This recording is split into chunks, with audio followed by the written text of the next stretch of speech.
दोस्तों, आज पेश है पिटारा कॉमिक्स की नीली पहाड़ियों का रहस्य। बहुत पुरानी कॉमिक्स है दोस्तों। ये एक और चित्र है दोस्तों।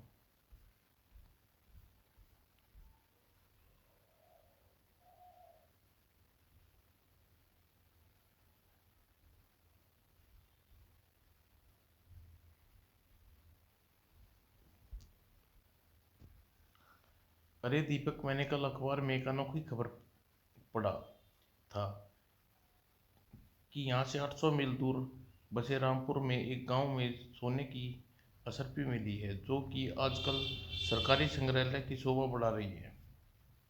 लेकिन आश्चर्य की बात है, इतिहास में आज तक ऐसी कोई असरफी पहले नहीं देखी गई। इसका खजाना अवश्य ही कहीं न कहीं होगा। सरकार खोज करने पर कुछ पता नहीं लगा पाई। तीनों नक्शे में बहुत ध्यान से देखा। चलो पापा को यह खबर सुनाई। बेटे, मैंने खबर पढ़ ली है। मेरे ख्याल से इस सर्पिल का संबंध रामपुर गांव के पास नीली पहाड़ियों से है। पापा, क्यों ना इस बार छुट्टियां में हम वहीं बिताएं।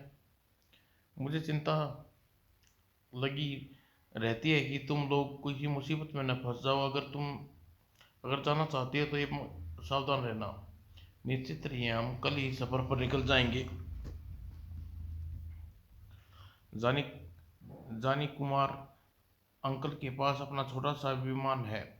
क्यों ना हम सबसे पहले हम उससे के पास चलें। अगर वह अपने विमान से हमें रामपुर तक छोड़ आए तो मज़ा आ जाएगा। दीपक, आइडिया बुरा नहीं है। सच में अंकल हमें इनकार नहीं करेंगे। कुछ दिन बाद नीली पहाड़ियों पर गुजारने गुजारे खाना पीने का सामान अपने बैगों में डाल लें। मैंने तैयारी कर ली है। अब हमें सबसे पहले कुमार अंकल के घर पर पहुंचना चाहिए। घर पर पहुंचने कर टैक्सी अगले पल तीनों टैक्सी में सवार होकर कुमार अंकल के घर की ओर रवाना हो गए। सच, नीली पहाड़ी की छुट्टियां बिताने में मज़ा आ जाएगा। ड्राइवर, तुम इसी बंगले के आगे गाड़ी रोक दो। अचानक राजू को देखकर कुमार अंकल हैरान रह गए। अरे, तुम आज इधर कैसे आना गए? अंकल, रामपुर गांव यहाँ से 800 किलोमीटर दूरी पर है। इस बार छुट्टियां हम उसी के बनी नीली पहाड़ियों में गुजारनी है। हमने सोचा वहां पहुंचने के लिए आपके विमान ठीक रहेगा।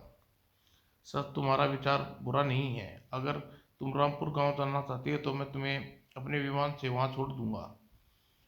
तुम्हें उस स्थान पर बहुत सावधान रहना होगा, परंतु तुम वहां से वापस कैसे लौटोगे? आप चिंता न करें, छुट्टियों का आनंद लेकर हम स्वयं वहां से आ जाएंगे। चलो मम्मी, मम्मी को यहाँ पहुँचने की सूचना दे दो। हेलो मम्मी, हम सुरक्षित हैं और कल यहाँ से जा रहे हैं। छुट्टियाँ समाप्त होने पर आ जाएंगे। अगली सुबह तीनों रामपुर गांव की ओर चल रवाना हो गए। बच्चों, अब हम कहीं हम कहीं हम कुछ ही समय में रामपुर गांव में पहुंच जाएंगे। बहुत छोटा सा गांव है, नजर आ रहा है। एक और समुंदर, दूसरी तरफ पहाड़, बीच में गांव बहुत सुंदर प्रतीत होता है। कुछ समय बाद ही साफ स्थान पर देखकर अंकल ने अपना विमान उतार लिया। बच्चों, विदा। अंकल वापस हो गए। चलो भाइयों, अब आगे का सफर शुरू किया जाए। अगर हम इस हजारों वर्षीय पुरानी असरफी के बारे में पता लगा पाए तो मज़ा आ जाएगा। ऐसे टेढ़े मेढ़े पहाड़ों पर चलने का अपना ही मज़ा है। असरफी पर पहाड़ों पर चित्र बना है। मेरे मन में कहता है कि इसी पहाड़ पर अवश्य रहस्य है। मैंने नीले पत्थरों का पहाड़ अपनी ज़िंदगी में नहीं देखा। सच कहती हो, मेरा यही ख्याल है। चलो कहीं बैठकर कुछ आराम करें। उनकी नज़र दूर से आती एक मोटर बोट पर पड़ी। अरे, उस वीरान स्थान पर मोटर बोट क्या काम? लगता है इस रहस्य के चक्कर में यहाँ आए हैं। हमें सावधान रहना चाहिए।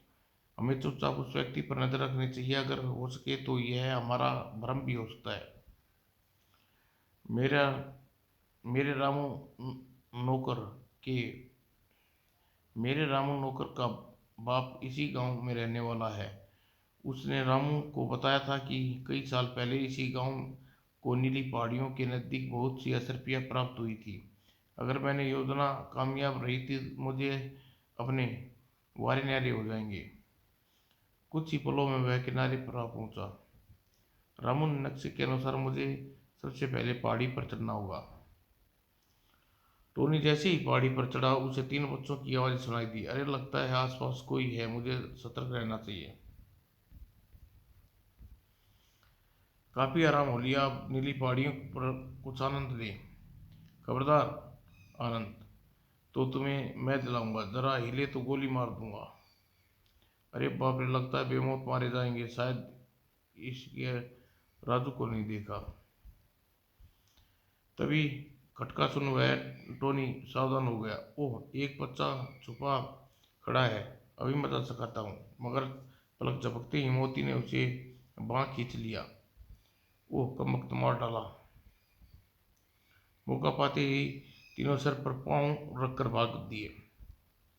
जल्दबाजी में टोनी का पांव पत्थर से टकराया। ओह, यह क्या मुसीबत है। और बहुत कोशिश करने पर भी जानी अपने आप को रोक न सका। सीधा पहाड़ी से नीचे बहती हुई नदी में जा गिरा। शुक्र है कहीं यहाँ पानी न होता तो आज मैं खत्म हो जाता। और जोर से गिरने के कारण नदी के तट तक पहुंच गया था। कितने विचित्र पौधे लगे हैं, अब मुझे ऊपर चलना चाहिए। तभी जानी की नजर एक विचित्र से चबूतरे पत्थर पर पड़ी, जिसके पत्थर असरपी जैसा निशान था। अरे बाप रे, यह इतना विचित्र पत्थर, जरूर ही इसमें कोई रहस्य है। अगले ही पल जानी उसे जोर लगाकर उस पत्थर को घुमा दिया।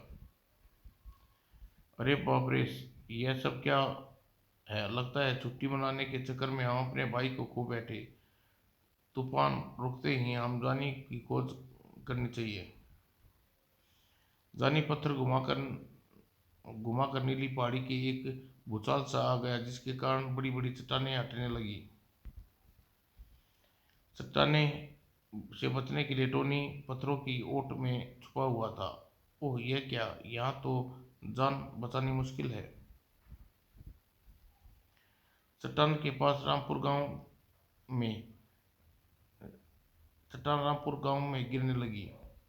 अरे बाप रे, दादाजी ने बताया था कि आज से 50,000 साल पहले ऐसे ही तूफान आया था, जिसके कारण पूरा गांव रामपुर समाप्त हो गया था। लगता है तूफान आज फिर आ गया। खबर देने के लिए मुखिया गांव की ओर लपका। सबको सूचित कर देता हूँ। अब जानी नदी से बाहर आ गया। मुझे फौरन ही पहाड़ के ऊपर चलना चाहिए। जानी को नदी में जीवित देखकर दोनों खुशी का कोई ठिकाना न रहा। वैद राजानी सच आंखों पर विश्वास नहीं आ रहा। पहाड़ के ऊपर पहुंचकर दीपक नदी के अंदर एक विचित्र पत्थर बना हुआ है, जिसकी असरपी जैसे चिन्ह बना हुआ है। मैंने उसे घुमा दिया और जिस पर पहाड़ पर जोरदार जलजला आया था। दूर चलने पर विशाल किला मिला, जो पत्थरों के हट जाने के कारण पहाड़ के अंदर से निकला था। ओह, इसका मतलब किले नीली पहाड़ियों के नीचे हजारों साल से दबा हुआ था। और जैसा मैंने इसका द्वार खोलने का खुफिया पत्थर घुमाया, उसके ऊपर से पत्थर टूट कर गिरने लगे। अब टोनी भी उस किले में अंदर सुरंग में घुस चुका था। कुछ आगे बढ़ने पर टोनी को एक असरपी मिली। अरे लगता है खजाना यहीं आसपास है। ओह, इस किले के अंदर तो बहुत विचित्र प्रकार की सुरंगें बनी हुई हैं, जरा सावधानी से चलना। टोनी अपनी चक्करबाजी में लगा हुआ था। खजाना यहीं होना चाहिए। अरे वाह, पुराना संदूक लगता है। अगले ही पल टोनी ने संदूक को बाहर निकाल लिया। हाय मर गया, ये तो बहुत भारी है। संदूक खोलते ही बेशुमार असरपियाँ निकली, जिन पर नीली पहाड़ी के चित्र बने थे। आई, यह आवाज़ आसपास से आ रही है। टोनी सारी असरपियाँ बैगों में भर ली। वही है तो वही बदमाश है, अब क्या करें। ओह, तुम यहाँ तक पहुँच गए। मेरे बीच बीच अड़ता है, मैं उसे ख़त्म कर देता हूँ। जिस खजाने की मुझे तलाश थी वही मुझे मिल गया। अब मैं यहाँ सड़ कर मरोगी तुम। इसका मतलब इस बदमाश को खजाने हड़प लिया। भों भों भों। चिंता मत करो, मैं कोई तरकीब सोचता हूँ।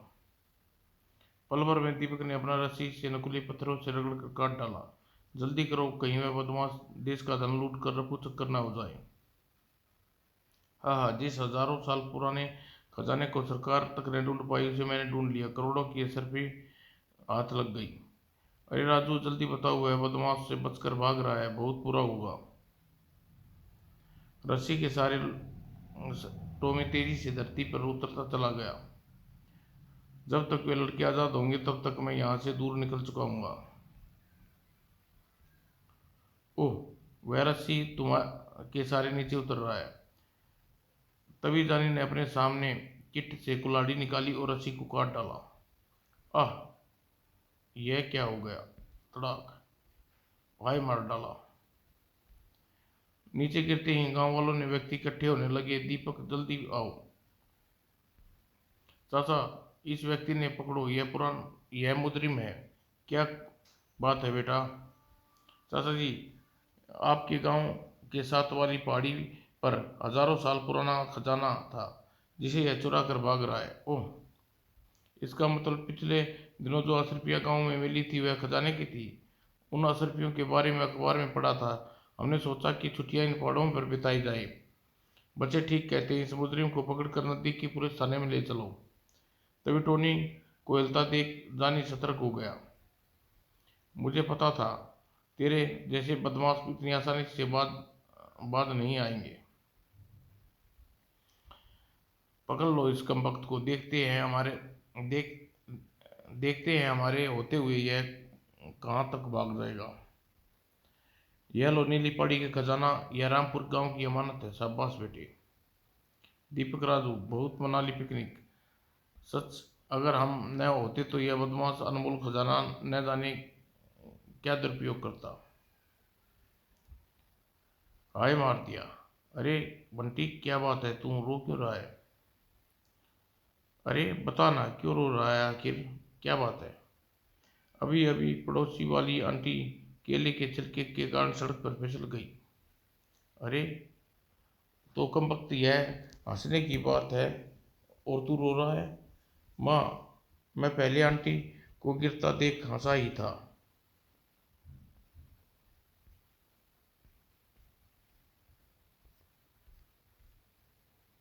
सोने की कुल्हाड़ी। बादशाहपुर गांव में एक गरीब किसान और उसका आलसी बेटा रहता था। बुढ़ापे में बेचारे के बाप मेहनत से लकड़ियां काट कर पेट पालता था। अरे बुद्धू, रात यूं बैठा ही मक्खियां मार कर क्यों समय नष्ट करता है? केवल मेरी कमाई पर घर का खर्च नहीं चल पाता। आखिर इस प्रकार हमारा गुजारा कैसे चलेगा? कोई बात नहीं पिताजी, मैं पड़ोस की एक कुल्हाड़ी मांग कर लाता हूँ, कल से मैं भी लकड़ियाँ काटता हूँ। तू इतना आलसी है कि तू सारे गांव में मशहूर है। इतना बड़ा हो गया पर तूने कभी साथ काम नहीं नहीं करवाया। क्यों इतना क्यों चिड़ा चिड़चिड़ा रहे हो? रोज तुम्हारे साथ काम पर चला करूँगा। चलो, यह रही घनी यहाँ पर घनी लकड़ियाँ हैं, यहीं कुछ लकड़ियाँ काट लेते हैं। और आलसी बुद्धू राम का काम करना आ गया तो पर मन ही मन घूमने में लगा था, इधर उधर घुमाने में लगा था। उफ, कुल्हाड़ी चलाते चलाते मैं उगता गया हूँ। पिताजी, कुछ देर यहीं लकड़ियाँ काटे, मैं जंगल की सैर करके आता हूँ। आह, कितने हरा भरा जंगल है, घूमने में मज़ा आ गया। बचाओ बचाओ, कोई है, मुझे बचाओ। हाँ, यह आवाज़ किसकी है? यहाँ तो कोई नज़र नहीं आ रहा। ए लड़के, कृपा मुझे बोतल से आज़ाद कर दे। यह तो 1000 साल पहले मैं इसमें कैद हूँ। अगर तू मुझे आज़ाद कर देगा मैं तुझे मुंह मांगा इनाम दूंगा। इतना सुनते ही बुद्धूराम ने बोतल का डाट खोल दी। डाट खोलते ही बोतल से एक पिशाच की आकृति बाहर निकली। हाँ हाँ हाँ, अब मैं तुझे जिंदा नहीं छोड़ूंगा। मैंने सोच रखा था जो मुझे आज़ाद करेगा सबसे पहले उसके प्राण लूंगा। अरे बाप रे, मैं इसकी मदद की और यह मेरी जान का दुश्मन बन गया। छोकरे मारने के लिए तैयार हो जा। मगर तुमने वादा किया था कि तुम मुझे मुंह मांगा इनाम दोगे, अपनी बात से मुकर कैसे गई? वह तो मैं मजाक कर रहा था। अगर चाहो तो अपनी आखिरी इच्छा बता दो, वह अवश्य पूरी कर दूंगा। इतना कहते ही दानव ने भोंदूराम को अपने हाथ में पकड़ लिया। ठहर जा, तुम्हें गलती हुई है। मैं तुम्हें बोतल में से कब निकाला था? मैंने तुम्हें बोतल में से कब निकाला था? क्यों झूठ बोलते हो? अभी अभी तुमने मुझे आज़ाद किया। भला मैं इतने बड़े शरीर को इस बोतल में कैसे आ सकता है? यह कौन सी बड़ी बात है? फिर जैसे ही दाना बोतल में घुसा, बुद्धूराम ने फौरन उसका डांट बंद कर दी। आइन, यह क्या कर दिया? हा हा, अपने वादे के पक्के नहीं निकले। काठ की हांडी बार बार नहीं चढ़ती। ठहरो, मुझे बहुत बड़ी भूल हो गई है। मैं वादा करता हूँ कि इस बार तुम जो मांगोगे वह दूंगा। बुद्धूराम ने दानव पर दया आ गई। उसे ने बोतल की डांट खोल दी। हा हा हा, सच, तुमने बहुत खुश हूँ। बोलो क्या मांगते हो? मेरे पिताजी, मैं बहुत गरीब है, कुछ धन दे दो। अगले ही फलदान गायब हो गया। यह लो, फलदानो गायब हो गया। यह लो, यह पारस पत्थर है। तुम इस बार प्रयोग करो, इसे बार बार प्रयोग में ला सकते हो। जिस लोहे की वस्तु पर यह लगेगा वह सोने की बन जाएगी। परंतु सदा मेहनत किया करो। सच, अब हमारे दुख के दिन दूर हो जाएंगे। पिताजी सुनेंगे तो खुश हो जाएंगे। बुद्धूराम ने सारा किस्सा अपने पिता को सुना दिया। तेरे जैसा झूठे इंसान पर मुझे विश्वास नहीं होता। अगले ही पल बुद्धूराम ने अपनी कुल्हाड़ी को रगड़ा कर देखा तो वह सोने की में बदल गई। लो पिताजी, अब तो विश्वास आ गया। सच, यह तो कमाल हो गया। हमारे दुख के दिन दूर हो गए बुद्धू। और बाद में उन्हें अपने बैलगाड़ी उन्होंने अपनी बैलगाड़ी खरीद ली। उस दिन के बाद बुद्धूराम आलस त्याग दिया। शॉर्टकट। अरे बाप रे, 5 तो यहीं बच गए। लगता है आज रेलगाड़ी छूट जाएगी। मुझे शॉर्टकट मारना चाहिए। तभी रास्ते में भीखू का खेत आया। कहो भीखू, क्या बात है? बस आपकी मेहरबानी से। और सुनाओ, लगता है शहर की तैयारी हो रही है। हाँ, मगर मेरी गाड़ी निकलने में अब कभी आधा घंटा बाकी बचा है और स्टेशन यहाँ से काफ़ी दूर है। बात तो सच है। अगर आप आज्ञा दें तो आपके खेतों से चला जाऊँ। यह शॉर्टकट है, कारण समय पर पहुँच जाऊँगा। अरे, आप समय की बात कर रहे हो? मेरे खेत में अगर तुम जाओगे तो समय से 20 मिनट पहले पहुँच जाओगे। यह मगर यह तो हो ही नहीं सकता। अरे, जब मेरा कुत्ता तुम्हारे पीछे पड़ेगा तुम सब कुछ भूल जाओगे। ओह, समाप्त दोस्तों।